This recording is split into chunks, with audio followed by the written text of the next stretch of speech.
dando continuidade, e por estar a nossa justiça hoje baseada num devido processo legal, baseado em provas, é necessário que haja o quê? É necessário que haja que as provas colhidas elas sejam anexas aos autos. É necessário que haja o quê? Que haja um entendimento do que está acontecendo. A prova testemunhal, de acordo com o Código de Processo Penal, artigo 155 e seguintes, ela é muito importante e ela é utilizada. Só que nós tivemos uma época, a época denunciada por becaria, que eu acabei de conversar com vocês, que quem tinha o poder, comprava testemunha, fazia o outro falar o que ele queria. Pena, eu trouxe para vocês o Michel Foucault. Michel Foucault, ele também denuncia aqui, em conversando a respeito de prisão, de pena, ele denuncia uma época em que o óleo, ele era fervido, suplícios. O óleo era fervido e derramado sobre o corpo nu em praça pública do condenado. Então, hoje nós sabemos que não há essa possibilidade. E isso, Lucas, a obra Vigiar e Punir.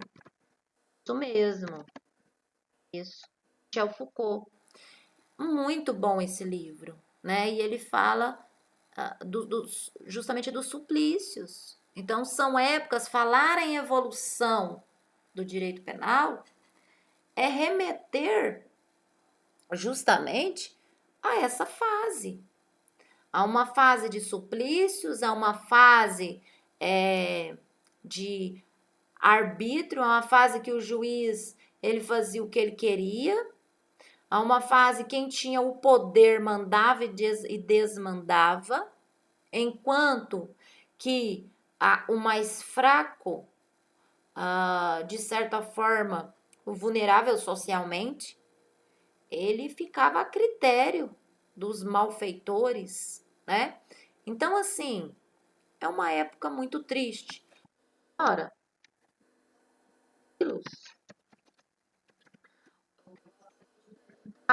seguinte, houve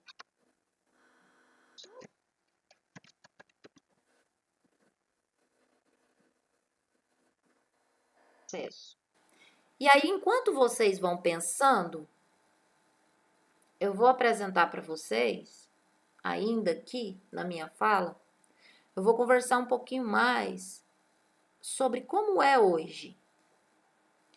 Vamos fazer um paralelo? Está dentro dos nossos objetivos?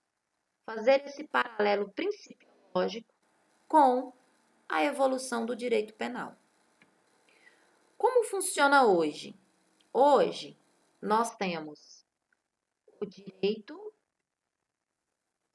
do contraditório, nós temos a ampla defesa, nós temos um devido processo legal e nós temos uma lei de execução penal.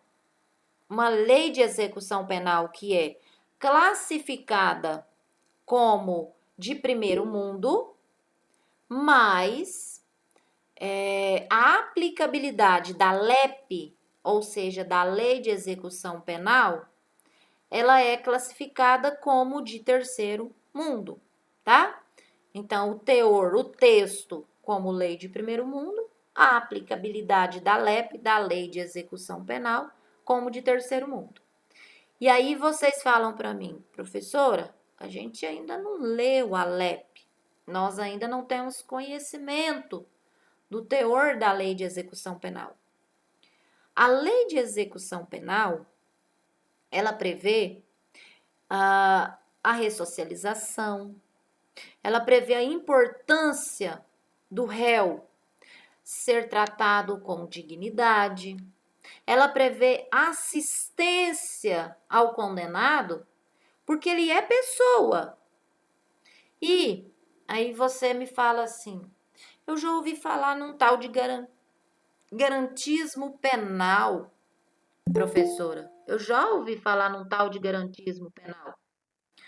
Nós temos a história, né? Nós temos direito penal máximo, nós temos o direito penal mínimo e nós temos o abolicionismo penal.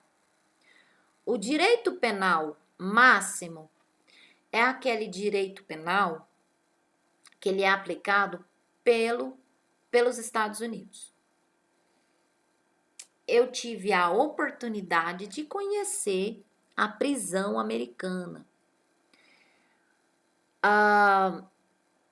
Claro, né? Ali em Nova York, de alguns lugares. Como que se dá?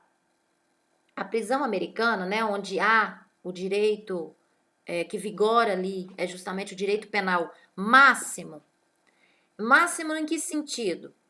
Máximo no sentido de quê? Primeiro, a prisão. Como que ela é? A prisão, ela é a que eu fui. Ela tem 7 andares para baixo. Então, ela é o primeiro andar, segundo, terceiro, tá? E a parte de cima é justamente aonde ficam as autoridades. Delegado, né? Pelo menos foi a que eu conheci. Então, assim, a fuga, 0%. Aí, de acordo com o crime praticado, tem-se que vai mais um andar para baixo, né? Então, ela é embaixo. E a Pamela disse que lembrou de um filme também. Pois é, Pamela, é igualzinho cena de filme.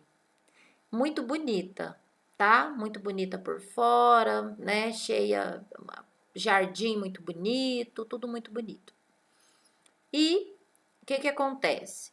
Lá vigora o direito penal máximo. Isso mesmo, Márcio, tem o Prison Break, né? Eu também assisti, é ótimo.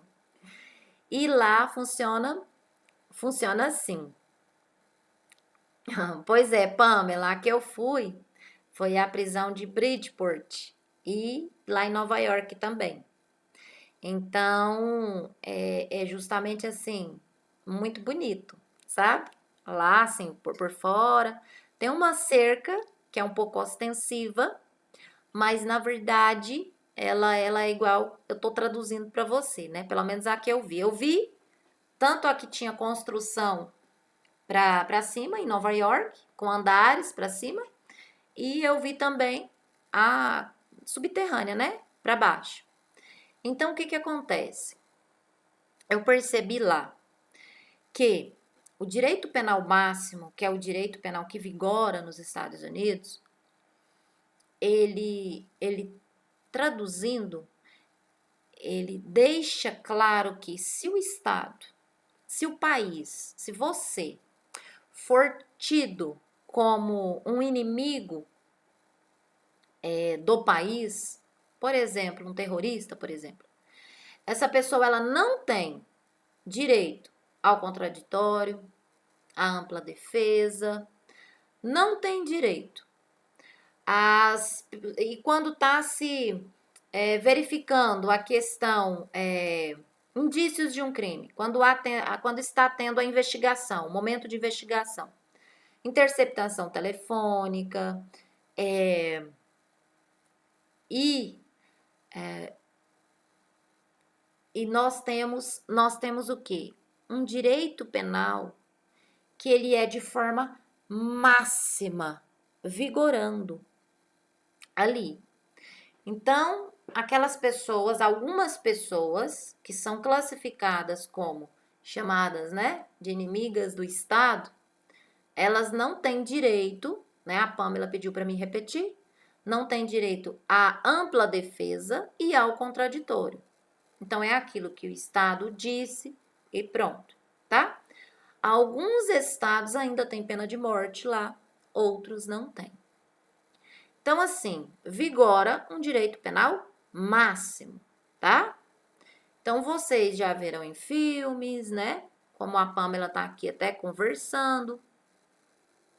Só que há sim uma assistência ao condenado. E há um nível de criminalidade muito alto. Algo que nem todos têm esse conhecimento. Mas eu percebi que há sim. Vamos fazer um paralelo com o Brasil. Brasil vigora direito penal mínimo. Então, Estados Unidos, direito penal máximo. Brasil vigora direito penal mínimo. Então, o que isso quer dizer? Que o Estado, ele deve intervir de forma mínima na vida do indivíduo. Então, o Estado intervém de forma mínima na vida do indivíduo. E ele aplica o direito de acordo com o caso concreto. Então, é claro que aqui também tem interceptação telefônica. Claro que sim, tá? Só que assim, aqui o Estado, nós temos um princípio que respalda esse direito penal mínimo, que é justamente o princípio da intervenção mínima. Então, o Estado intervém de forma mínima na vida do indivíduo. Direito penal mínimo baseado em garantias. LEP é uma lei, eu recomendo a leitura. Eu tô no início, não importa, leia. A LEP é linda. Ela prevê, assim, muitas garantias. Contudo, a aplicabilidade da LEP, nós sabemos que ela se esbarra em muitos quesitos. Muitos mesmo. Então, assim, e nós temos um outro contrassenso. Nós temos o abolicionismo penal. O abolicionismo penal, conversando acerca, né, de direito penal, nós temos na Noruega. As prisões na Noruega, elas são, né? Depois, quem tiver curiosidade, assiste um documentário relatando a respeito de como é a prisão na Noruega, como que se dá a prisão ali na Noruega. Essas são as chamadas teorias extremadas da pena. A prisão na Noruega, algumas condutas, elas são abolidas, porque a sociedade lá, inclusive, ela entende, Noruega porque é uma das prisões modelo em nível mundial, por isso que eu cito ela, e a concepção dos indivíduos, lá já se ouve o que nós chamamos de fila de espera para cumprimento de uma pena, porque não havia celas. Então o indivíduo ele comete, mas ele tem uma educação no sentido de que eu cometi, então eu devo ser penalizado, que ele inclusive fica na fila, aguardando o momento dele cumprir a pena.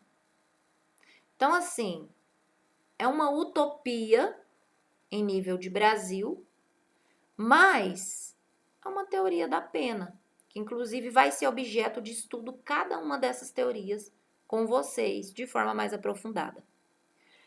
E aí eu volto e gostaria de ouvir avanço de tudo que vocês dizer acerca da evolução do direito penal, acerca das fases pública, vingança divina, vingança pública, lei de talião, ou houve um retrocesso? Agora eu gostaria de ouvi-los. Deixa eu verificar aqui.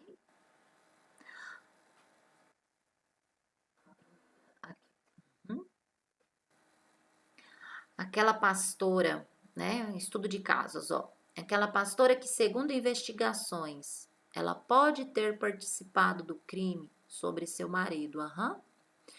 E pelo pouco que vi, ela não pode ser presa, porque ela é deputada federal, estadual, né? E ela só pode ser presa se for em flagrante, caso contrário, não. E aí ele diz aqui, ó, esse Brasil não é fácil, lei às vezes só para pequenos. Então, é um caso que nós estamos acompanhando pela mídia. A mídia reporta algumas informações, há opiniões, inclusive, de peritos sobre o assunto na internet. Vamos aguardar um julgamento, porque nós somos garantistas, né? Nós temos aí o acesso ao devido processo legal. Então, por termos esse devido processo legal, não há o que se falar em punição sem provas, sem evidências, ainda inclusive que haja confissão, tá? Então, assim, vamos aguardar o desenrolar deste causídico. Eu espero, assim como você, que seja feito justiça, tá?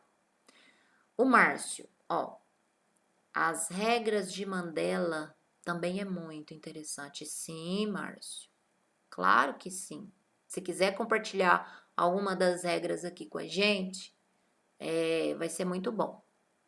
Lucas, o Lucas diz assim, ele acredita que houve um avanço, porque o judiciário ainda é muito excludente, segregatório, mas é impossível, segundo ele, né? E imaginar um sistema judicial idêntico ao da época positivista, onde refugiados estrangeiros negros islâmicos, eles eram condenados à prisão preventiva por determinismo social, geográfico e outros preconceitos. Parabéns a todos os participantes. É realmente nesse sentido, Lucas, que nós precisamos estudar o direito penal. No sentido de crítica, no sentido de entender que houve avanço, né? Mais alguém gostaria de deixar sua opinião? Andressa, Vitória, o Osiel, Ana Cecília, ou o Tiago, ou alguns dos demais?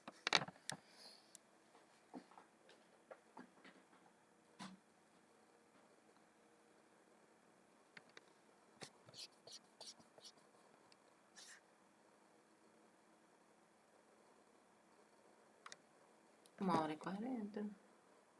Certo, é.